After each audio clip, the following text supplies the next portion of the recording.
કરોડો રૂપિયાની fake currency કેસમાં પોલીસ દ્વારા કાર્યવાહી કરવામાં આવી છે। તો આ કેસ સામે આવ્યો હતો, જેમાં કરોડો રૂપિયાની ફેક કરન્સી કેસમાં હવે પોલીસે ઘનિષ્ઠ કાર્યવાહી કરી છે। આજે પ્રદીપ ગુરુને નામદાર કોર્ટમાં હાજર કરવામાં આવશે, ત્યારે તેમના પર જે તમામ આરોપ છે, ક્રાઇમ બ્રાન્ચ દ્વારા 10 દિવસના રિમાન્ડની પણ આ માંગ છે તે કરવામાં આવનાર છે। તો પ્રદીપ અને તેના સાગીરતોના રિમાન્ડની માંગ પણ પોલીસ કરવાની છે। આપણી સાથે સંવાદદાતા વિશાલ મહેતા ન્યૂઝરૂમથી લાઈવ જોડાયા છે। જે વિશાલ, પ્રદીપ ગુરુજીને હવે કોર્ટમાં રજૂ કરાવવાના છે અને શું માંગણી છે અને સાથે ઘટના શું હતી સમગ્ર? આ ગુરુ છે, આ ગુરુના નામે ગોરખ ધંધો કરતો એક એવો આરોપી છે કે જેણે વર્ષોથી લોકોને લૂંટ્યા છે અને હવે તે દેશને લૂંટવા નીકળ્યો હતો। કારણ કે જે રીતે તેણે ફેક કરન્સી બનાવવાની મોડસ ઓપરેન્ડી પોતાની શરૂ કરી અને અલગ અલગ જગ્યાએ જે નાણાંઓનું ડમ્પિંગ શરૂ કર્યું, નકલી નાણાંઓનું, તેની અંદર ક્યાંક ને ક્યાંક તેના મનસૂબા સફળ ના થયા અને તે ઝડપાઈ ગયો। મહત્વપૂર્ણ બાબત છે કે છેલ્લા ઘણા સમયથી તેણે આ પ્રવૃત્તિ શરૂ કરી હતી। ચાઇનાથી તે આજે કાગળ મંગાવતો હતો, તે કાગળ ચાઇનીઝની કઈ ગેંગ તેના સંપર્કમાં છે તે જાણવા માટે હવે ક્રાઇમ બ્રાન્ચે તપાસ શરૂ કરી છે। આજે જ્યારે ધરપકડ થઈ છે ત્યારે એક મહિલા સહિત કુલ 6 લોકો એટલે કે 7 લોકોની પ્રદીપ ગુરુ સાથે ધરપકડ કરવામાં આવી છે। તમામ લોકોને આજે નામદાર કોર્ટમાં રજૂ કરવામાં આવશે અને સાથે જ જ્યારે નામદાર કોર્ટમાં તેને રજૂ કરશે ત્યારે ક્રાઇમ બ્રાન્ચ દ્વારા તેના 10 દિવસના રિમાન્ડની માંગ કરવામાં આવશે।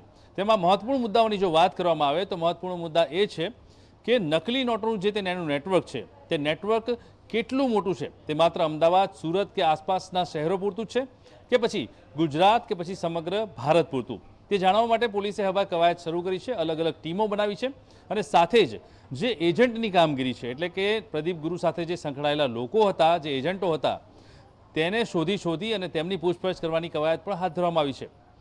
સૌથી મોટી બાબત એ છે કે પ્રદીપ ગુરુએ આ જે નકલી નોટો જે પહેલાં માર્કેટની અંદર ડમ્પ કરી, જે છૂટક પ્રમાણમાં હતી, નાના માર્કેટોમાં તે નોટો નાખી ડમ્પ કરી અને તે ન પકડાયો અને તેની હિંમત વધી અને ત્યારબાદ તેણે જે શરૂઆત કરી કે હવે મોટા પ્રમાણમાં નોટો બનાવી અને તેમને ડમ્પિંગ અલગ અલગ સિટીમાં અને સ્ટેટમાં કરવામાં આવે। આ બાબતે જ્યારે તેણે શરૂઆત કરી, પરંતુ ક્રાઇમ બ્રાન્ચની બાજ નજરથી તે બચી ના શક્યો અને અમરાઈવાડી વિસ્તારમાં તે ફોર્ચ્યુનર કાર સાથે પકડાઈ ગયો અને સત્યમ ફાઉન્ડેશન એટલે સત્યમ યોગ ફાઉન્ડેશનની જે ગાડી લઈને તે આવ્યો હતો, તે ગવર્મેન્ટ ઓફ ઇન્ડિયા લખેલી ગાડી તેની પકડાઈ અને તેમાં 2 કરોડ 10 લાખની નકલી નોટો મળી આવી, જે 500 રૂપિયાના દરની હતી।